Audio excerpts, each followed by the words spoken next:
Loué soit Jésus-Christ, sa paix soit avec vous.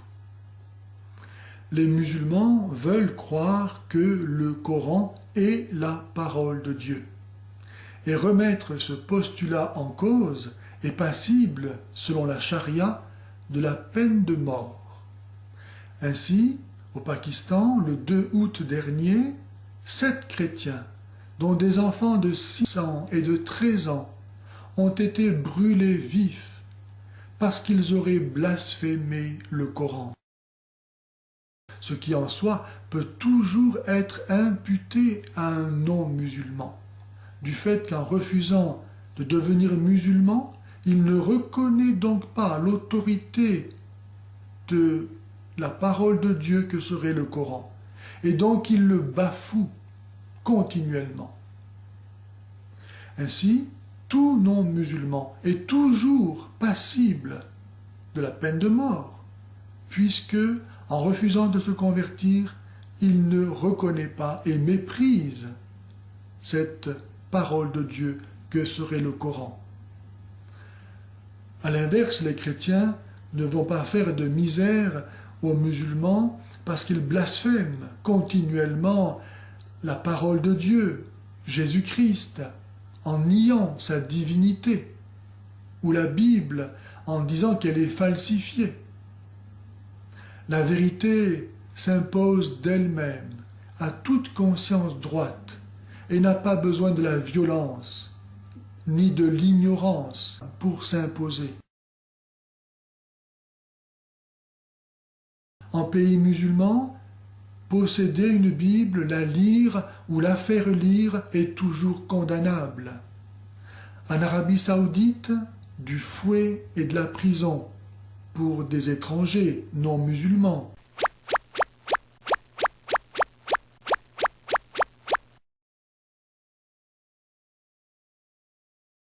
Mais cela ne nous empêchera pas de continuer à penser qu'il est raisonnablement permis de dire que le Coran n'est pas la parole de Dieu. Et je vais le montrer à partir de 2 constatations très simples. La première, c'est que le Coran dit de lui-même qu'il est la parole de Dieu telle qu'elle est au ciel.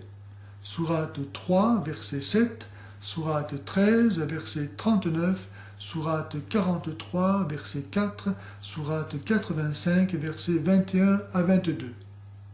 Si donc le Coran est la parole de Dieu telle qu'elle est au ciel, cela signifie qu'au ciel, on parle arabe et que Allah pense et parle donc en arabe.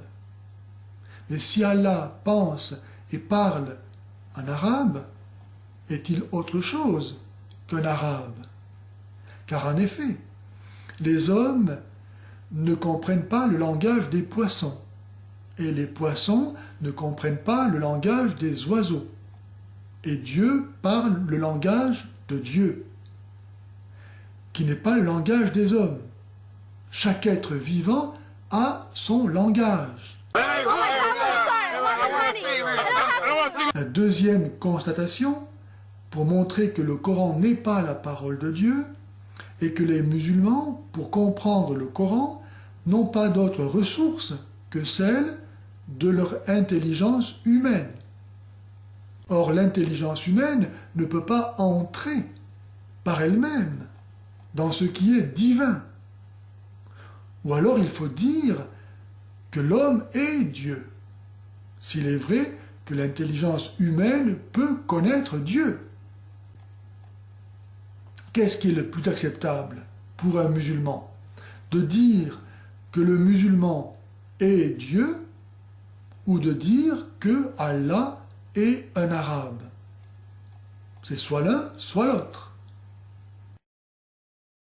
Si la conception chrétienne de la parole de Dieu ne connaît pas ces contradictions que l'islam n'a pas pu éviter en la plagiant, c'est que la Bible est à la fois un recueil de livres écrits par des hommes et, en même temps, un recueil de livres dont Dieu est l'auteur, parce que c'est lui qui a inspiré ces hommes en leur laissant pleinement tous leurs moyens et toutes leurs facultés pour qu'ils écrivent tout ce qu'il voulait qu'ils écrivent, et cela seulement en vue de notre salut.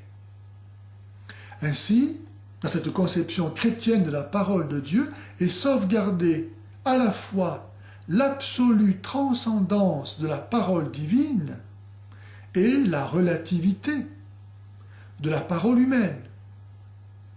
L'unité de ces deux aspects de la parole de Dieu s'exprimant dans une parole humaine est donnée dans l'Esprit Saint, qui permet seul de connaître Jésus-Christ.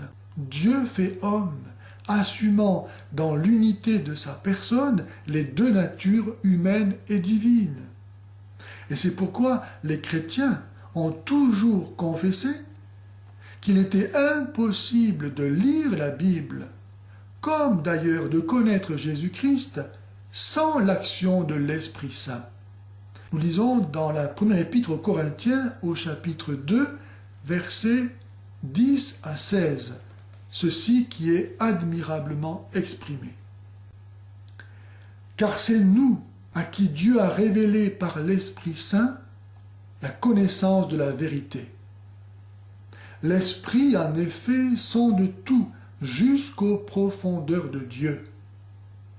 Qui donc, entre les hommes, sait ce qui concerne l'homme, sinon l'esprit de l'homme qui est en lui?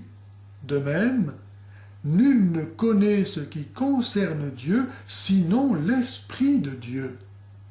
Or, nous n'avons pas reçu, nous, l'esprit du monde, mais l'esprit de Dieu, pour connaître les dons gracieux que Dieu nous a faits.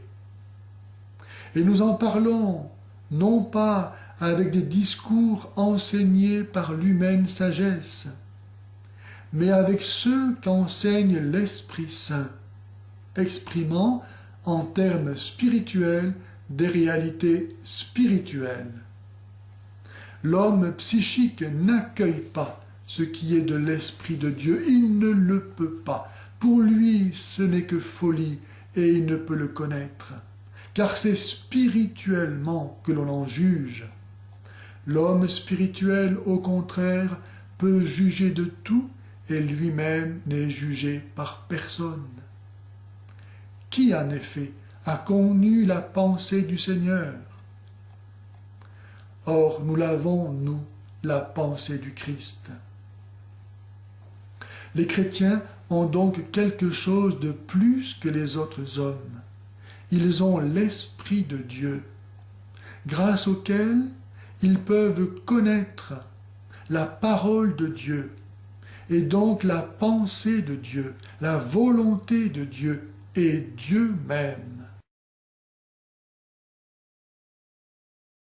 Ainsi est manifesté que la vraie sagesse se trouve chez les chrétiens, car grâce à l'Esprit Saint, ils ne se prennent ni pour des dieux, en croyant pouvoir comprendre la parole de Dieu, ni ne blasphèment la parole de Dieu en la ravalant à leur niveau. Les chrétiens sont pleinement humbles, puisqu'ils reconnaissent qu'ils ont besoin d'être aidés, inspirés par l'Esprit de Dieu, donné dans et par l'Église, qui est le corps du Christ ressuscité. Et ils sont infiniment bienheureux, parce qu'en connaissant Dieu, ils ont la vie éternelle.